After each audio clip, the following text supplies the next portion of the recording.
Hey guys, if you're here, that means you are here to learn a little bit more about insurance. So if you're buying a home, maybe you're wondering what type of policy you need. Hang around and I will have the answer for that and a few more things. Also, don't forget, before we even start the video, if you will, hit that subscribe button. And if you learned anything of value today about insurance, please give this video a thumbs up, leave a comment below, and let me know so I can keep bringing content like this to you. So without further ado, let's go learn a little bit about insurance.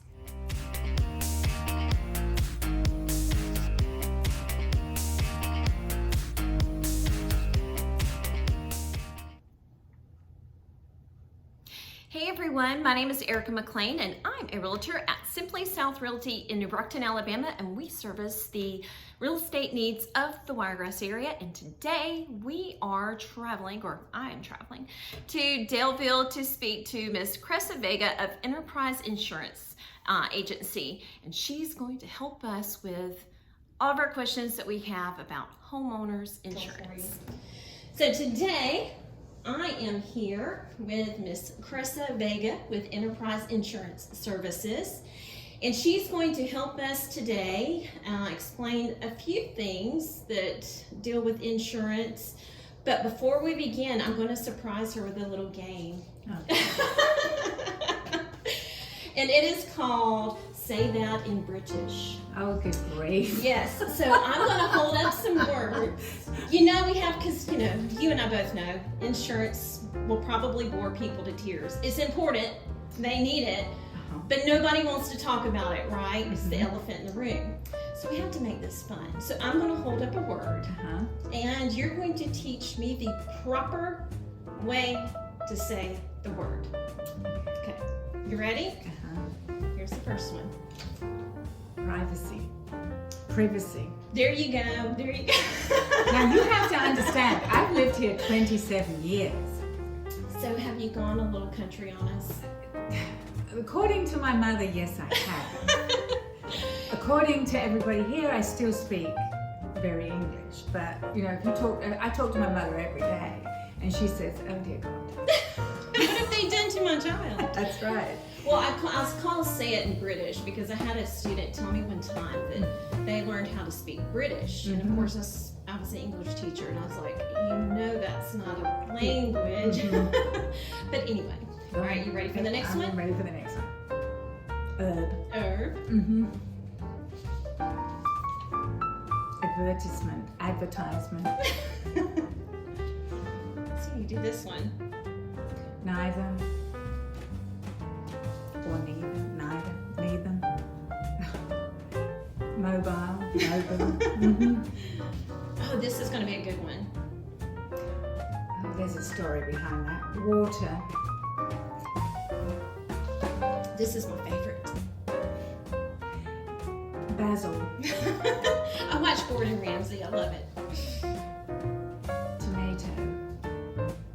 Or tomato. Tomato. It depends what you say. We say tomato or tomato. Okay, this one. Schedule. That's so wrong, Cressa. Schedule. Where's CH? I know. Okay, last one. You saw this one coming. Yeah, I did. Garage. Yay, that's it. And you know what? I actually say that at the house. But it's so hard for me because I left home at 18. So I have lived longer here than I actually lived in my own country. But you still have this rocking cool accent. I know. And I love it. This is the same. My mother gives me elocution lessons every day. Oh man, I've got to meet your mom. I love it. Love it. So now that everyone knows apparently that you're British born. Born and raised, yeah. So tell us a little bit about yourself. Obviously we know you were there only for 18 years and you've moved around at this point. So just give us a little background so people kind of know a little more about you. Okay, well I left England, went to Germany. I lived in Germany. I worked for the American Army in supply for quite a few years. Swore up and down I'd never marry a military man, and I did. And from there we came here, and he retired here.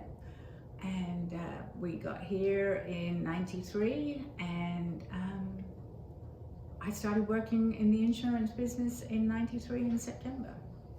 And is that where, because I know at one time you were in enterprise with Mr. Ronnie Donaldson, is that where you started, was there? And so Started there, and he taught me everything I knew.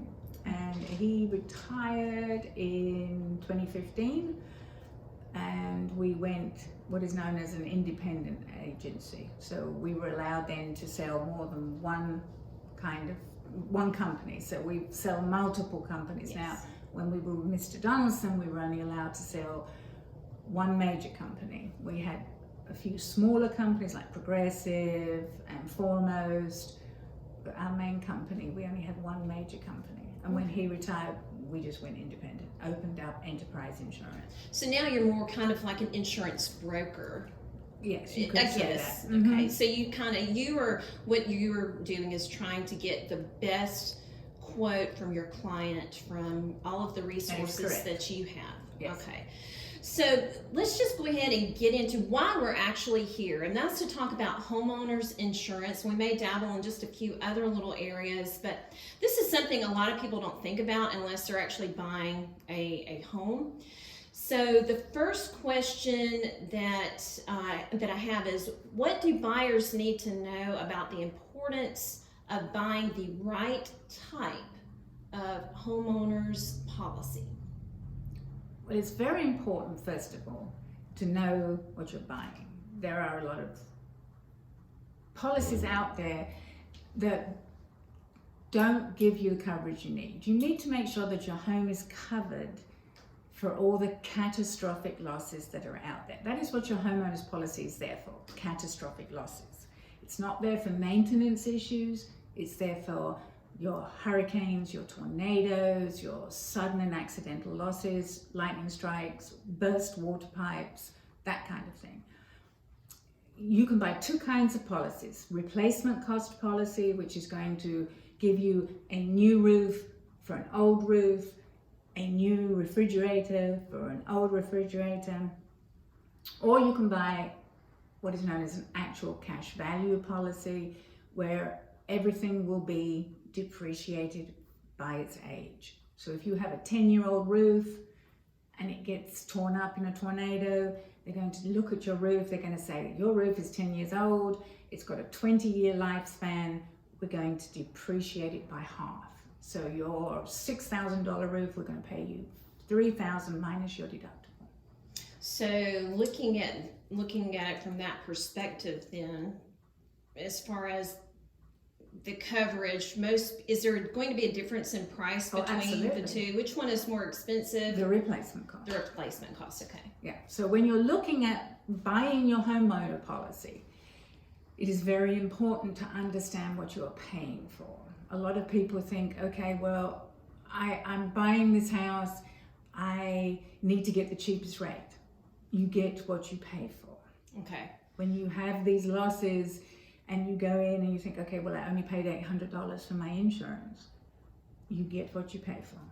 When it comes down to your loss and you have your deductible, and then you look, okay, you've got an actual cash value policy. That is what you're getting. So if someone comes along and they decide they've got one policy and they want to convert it or swap it over, is it easy to do that? Oh for yes, them? absolutely, Okay. absolutely. We can take care of them, and that won't be a problem at all. We will work with our insured. It's no problem at all. Okay. As far as cost for, and I get this a lot because as a real estate agent, I have to fill out net sheets, and when we are preparing those, we're again just kind of guesstimating cost. But what costs more to insure, an older home or a newer home? Older home. And why? Because of the fact that older homes have to be updated, okay? And to be honest with you, it doesn't really make much sense to me, because when you look at it, an older home has survived numerous hurricanes, numerous tornadoes, and it's still standing. Gotcha. Okay, but the point is that insurance companies look at older wiring, older plumbing, asbestos, the paint, lead paint, structural damage, those kind of things. So they are generally a higher price than the newer properties. They get new home discounts, that kind of thing. Okay. You had actually mentioned this, but as far as policies and covering appliances, and I think you already answered that, but do policies cover appliances at all? Yes, oh, absolutely. Okay. Because a lot of people, especially again in my line of business, we encourage our clients to purchase a home warranty for their house. Okay, the thing is, yes, if they are built-in appliances, they're a covered lot. They will be covered. We also suggest a home warranty for things like breakdown, maintenance issues. They're not covered. Nothing is covered for a maintenance loss under a homeowner's. Homeowners are for catastrophic losses only. Okay. So your AC breaks down because the compressor goes out and it's just because of wear and tear, it's not a covered loss. If it's struck by lightning, that's totally different. So yes, I would always suggest a home warranty. I've been saved a lot of times by a home warranty, and they're very cheap. Yes, yeah. We sell home warranties, so yes, very. Did not know that. Yes, ma'am. Okay, well that's a good thing to know. Mm-hmm. How do policy limits work? As in, okay, so how do you buy a policy for the we'll go with the replacement cost on the house. Okay, so you buy a policy, and let's say the house is worth $200,000. That is a replacement cost on your dwelling. Now, replacement cost is not what they are buying the house for. That is what we will rebuild the house for. So when the house gets totaled in a tornado, we will pay up to $200,000 to rebuild the house. $200,000 for the house. You can take either 50 or 75%. Some companies it's either or. That's the rule of thumb. 50 or 75%. You've got 10% for other structures. So that's your shed, anything that's not attached to the main dwelling. 20% loss of use. So if you cannot live in your house due to an insurable loss, your company will pay up to 20% for you to rent a dwelling or whatever for you to live in. Then you get your liability, which is $100,000, $300,000, $500,000, up to $1 million, for your company to pay an attorney, court fees, that kind of thing, if somebody sues you. Oh wow. And then you have medical payments, which is $1,000, $5,000, $10,000, whatever. If somebody gets hurt on your property and you have to take them to the hospital, we'll pay up to those limits. And then you have your deductible.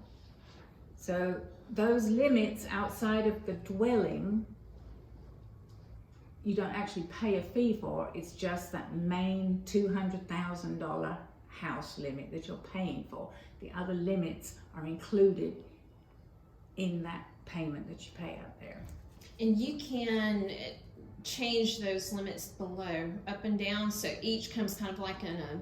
You can, yes, Okay. you can. Some policies allow you to, some they're set in stone. Okay, gotcha. And you actually answered several questions that I had just in that little bit that you talked about. And you already answered, can you change the type of policy coverage at any time, or is there a certain period of time? Some companies will not change deductibles during the policy period. They'll only change deductibles at your renewal.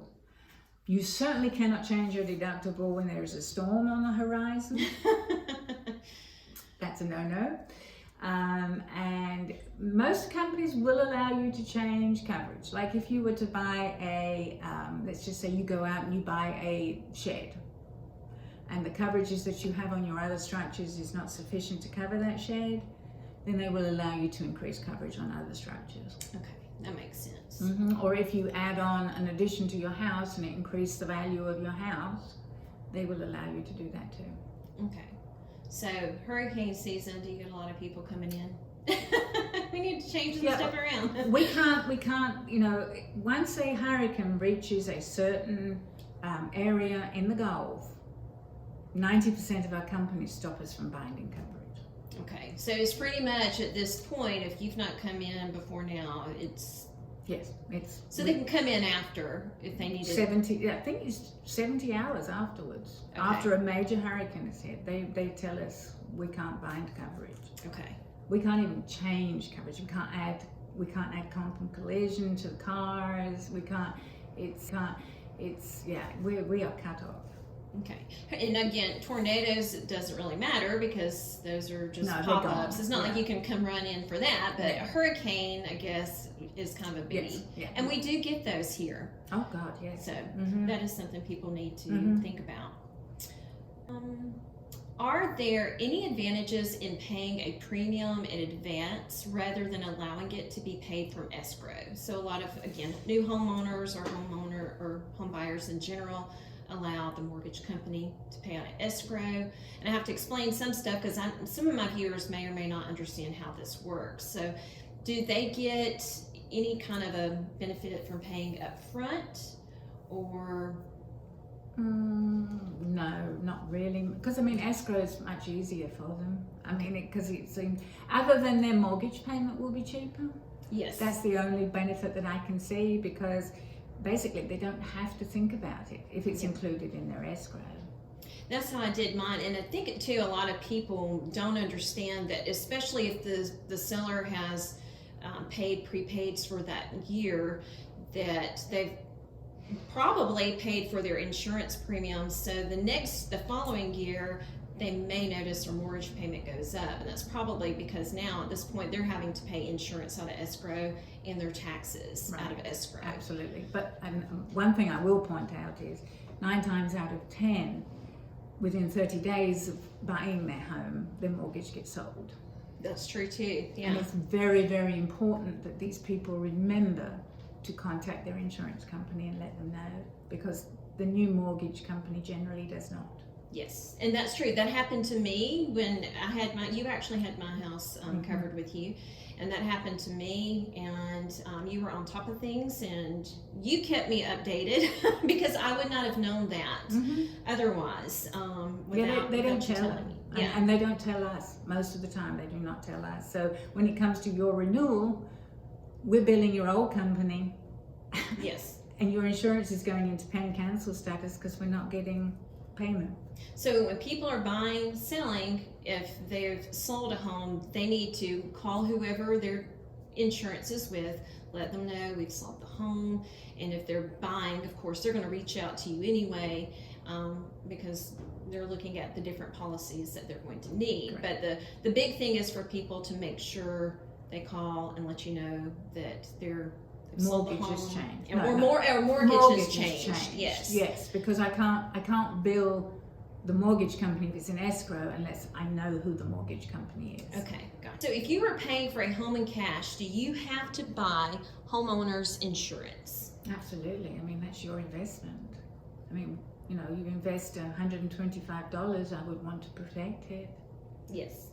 I mean, that would, I couldn't think of anything. I know people who haven't. Oh, I who know don't. that. I mean, I know So, people who yeah. buy $35,000 cars and don't want to put in full coverage on them. So yes, but I would. You can pass out in your chair right now, because that would make me pass out just thinking, you know, you've got this huge investment, something comes and just wipes it out. And you're left with absolutely nothing because you don't have any insurance. No, I wouldn't do that. I would always advise somebody to buy insurance. I would rather have spent $1,000 a year, and then if a tornado comes through and wipes it out for $1,000, I'm getting $125,000 house bill back. So yes, I would always recommend buying insurance. All right, so all you cash buyers out there, listen to Cressa. She knows what she's talking about. The next thing I wanted to ask was, what is the first step that a homeowner needs to do to file a claim if they have the unfortunate accident that comes along? So what do they need to do first? Well, our customers, we always tell them just to call us. Okay. We'll get them started on the right track. That's how we deal with our customers. just call us. We'll take care of it for you. We'll get you started. We'll help you along the way. Whatever it takes, we'll get them taken care of.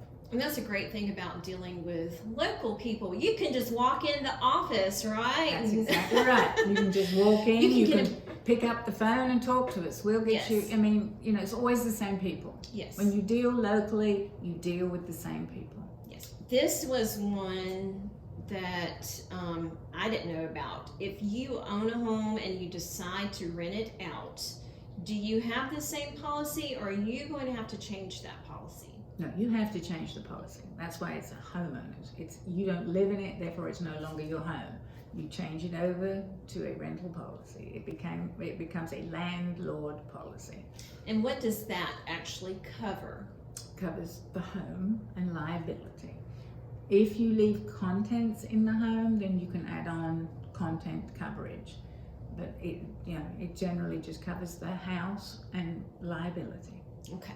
So the actual renter who is in the house, if the house were to burn down, or any other catastrophe that we could think of, are their belongings covered? No, absolutely not. That's up to them to buy insurance for that purpose. And as a landlord, I would always suggest that they get or ask their renters to purchase renter's insurance. Okay. It's very cheap, and in case of these fires that they sometimes cause, their liability would actually help pay for the damages to the house. Oh wow, did not know that. Yes, Okay. ma'am. So it benefits actually both for them to buy that policy. Absolutely. Okay. And another thing on the landlord policy, you can also get loss of rent. So if that house, heaven forbid, the renter falls asleep and leaves his frying pan full of hot grease on the stove and it catches fire, you can also claim loss of rent. Okay. Can homeowners bundle home and car insurance and save money this way? Is that something you promote? Yes, ma'am, you can. Okay. Yeah, we have a couple of companies that you can do that with. Okay. So it just depends on the company. Some do, some don't. Yes. So they just need to... We quote every company to see which one is the best for our insurers. So we will go through all 12 of our companies to see what is the best deal for them. Okay, there are a few issues with insurance that a lot of people may not know will affect the price or the policy, or even their eligibility to be insured. I actually at one time had some renters have a trampoline in my backyard, and that was a no-no. I did not know that. So can you talk about some things that is for insurability purposes are kind of no-nos, or can cause some major problems for homeowners? Yes, ma'am, I can. Okay, yeah, as you said, trampolines, a lot of companies will not insure trampolines, and that's due to the liability risks. Not so much for your family, it's the fact that they bring over friends, and friends jump, end up with broken bones, parents sue. It's just rule of thumb. We also do not insure certain breeds of dogs. It's just unfortunate that pit bulls, Rottweilers, Akitas, Dobermans, some people don't like German Shepherds, Great Danes. There are just certain breeds of dogs that unfortunately companies just will not insure. Also swimming pools that are not fenced. Some people will not insure diving boards and slides. So we have companies that will do it, but we have companies that won't. You can remove the diving board and we will insure it. Gotcha. So very good to know. Okay, so I am so glad that I got this opportunity, learned a little bit more about homeowners insurance today from Cressa, and I'm actually going to leave her contact information in the description box below. So if you want to reach out, speak to her further, you can. I'm sure she won't mind. So Cressa, to kind of close this up, how do you want to say goodbye in, and I have air quotes here, in British? Ta-ta for now. Hey guys, don't forget, if you learned anything of value today, you will click that thumbs up button and also the subscribe button so I can keep bringing content directly to you. And don't forget, Cressa's information will be in the description box below. I'll leave mine down there as well. And until next time, cheerio.